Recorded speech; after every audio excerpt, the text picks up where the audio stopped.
Usually before I do a review, I try not to read or watch too much about it so I can come to my own conclusion without having my opinion swayed. Well, that's been kind of hard with this here. This is the BMW M2.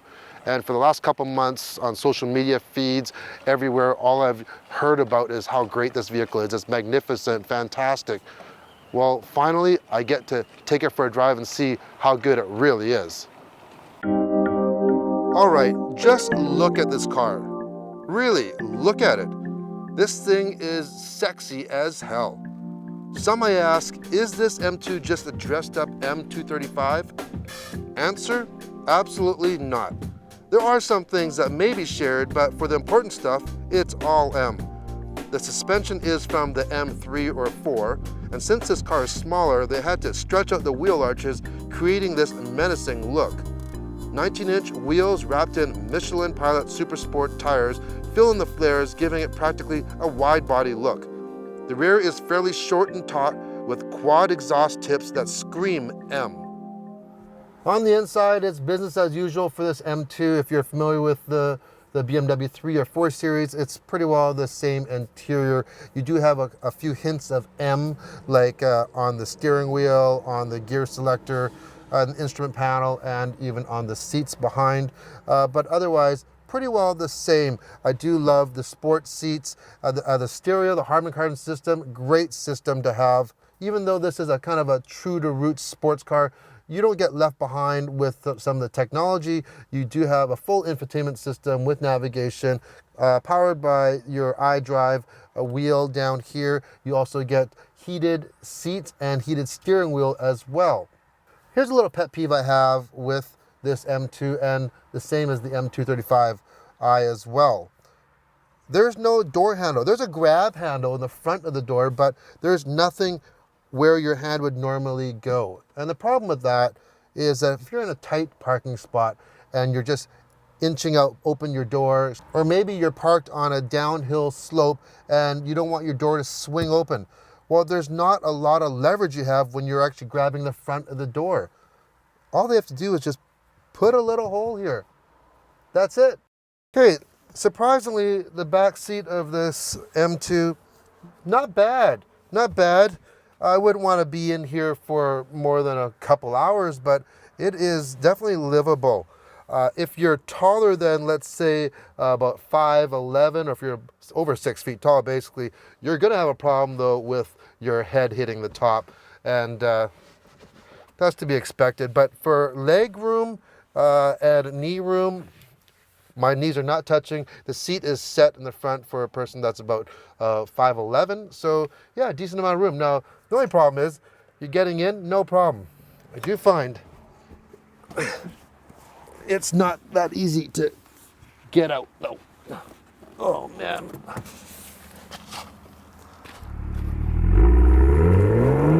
So what's powering this BMW M2? An inline 6-cylinder turbocharged engine putting out 365 horsepower and 343 foot-pounds of torque. Now there's an instance where the motor can go into an overboost mode and actually increase that torque to 370 as well. So that goes through either a 6-speed manual transmission or a 7-speed dual clutch automatic transmission that we have, that we're driving right now. Would I have loved to try the manual? Absolutely. I do know, of course, in most cases nowadays, the automatic is faster than the manual, but it's just nice to be able to roll your own gears once in a while, and I'm a big fan of a manual transmission in a sports car. But how fast is this transmission? Lightning quick, especially you put your foot to that floor and you use the paddle shifters or the shifter.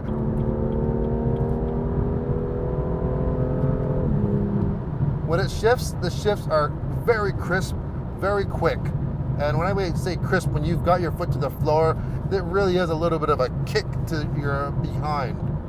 So the M2 is only available, like all M cars, as a rear-wheel drive car. This one is equipped with an electronic differential, which can adjust how much power goes to either wheel on the left or right side to optimize handling at all times. and this one's equipped with super sticky Michelin Super Sport tires.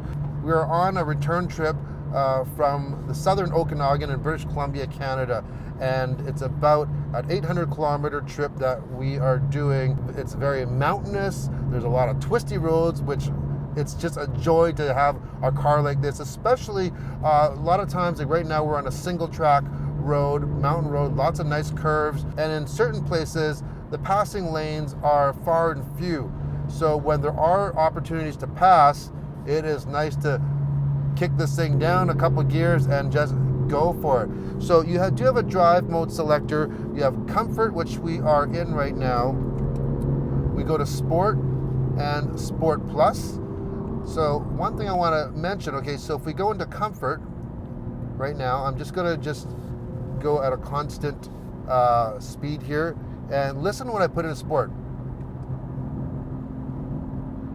I don't know if you can hear that, but the exhaust noise just got a lot more pronounced. So not only is that with the exhaust itself, but they actually pipe in sound through the speakers. Some people are a big fan of that, some people not. I could take it or leave it. Now when you go from sport to sport plus, it almost feels like there's almost a jump in power. Of course, it does change the mapping, the engine mapping. It changes the transmission parameters as well for holding the gears longer and being a little bit more aggressive, that's for sure. And at Sport Plus, it even turns off your traction control as well. The drive mode does not change the suspension on this M2. The M2 has a fixed suspension. It's not adaptive. And for the ride, it's a little bit on the rough, choppy side, but definitely not so bad that you couldn't drive it on a daily basis. If you're looking for something stiffer, well, you'd have to actually manually adjust that or put something aftermarket in, because, yeah, this is not a variable system. I think they did a good job on just getting it to the point where it's acceptable for both ranges, for everyday driving and some track use possibly. I'd say most people are going to drive this every day, and like I said, this is the best way to test out a car. 800 kilometers of twisty, winding roads. One thing that I do wish that this M2 did have is some of the M cars have M programmable buttons on the steering wheel. Let's say you want sport steering, but you want the transmission and comfort, and you want to have the sound of the sport. Well, you could program that in, and anytime you want that, you just hit that button. What that would also allow you to do would be to program, let's say I don't want to hear this droning sound of the exhaust coming through the speakers. After a few hours, it might get to you, but I do want the car into sport mode to always be ready for when I need it and just go. But I don't want the sound. Well, that would be the perfect use of that button. So I do wish they had that on this M2. I've always been a fan of the M car, but on some of the previous generations of M's, I wasn't really a fan of how they drove. Yes, they handled very well, they had a lot of power, but they were almost like a thoroughbred racehorse. You really had to drive them to the ragged edge, or really drive them hard to get the most out of them. Well, I think this M car is changing my opinion about that. They really balanced this quite well. Everything works as a nice tight package. The motor size, the horsepower, 365 horsepower, and matched to the size of the vehicle. The brakes, the 15-inch rotors, they do with M compound brakes. They do a great job of slowing or stopping this vehicle, and they're really, really precise. And I've had a lot of time to test them out, and they do work very well. Would I like more power? Absolutely. 400 horsepower would be great. But the 365 does work. It's very, very predictable power, and it matches up well to this chassis. Talk about handling. These aren't the smoothest roads that we're on, but I'm not shaking my fillings loose or anything. It's not a lot of work to drive this car, whether we're on a highway or driving it in the city. It's very easy to drive, and you can easily drive this every single day.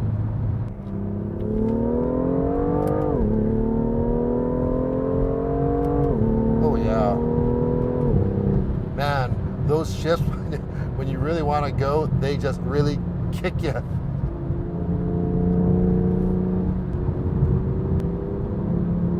this smile on my face? It's been hard to get this smile off my face for the last couple days. After over 800 kilometers, I could safely say I think this really is an M car. It has the balance and predictability to dance in those corners. It has the simplicity and the sound of a true sports car. And then the looks, look at it. Might be just me, but I think this thing's hot. Did I mention that this thing's affordable? $61,000 Canadian for the 6-speed manual transmission version, and that's all in. There are no other packages to get on that. So if you're looking for a no-nonsense sports car, this one will be sure to put a smile on your face, not just right now, but for many years to come.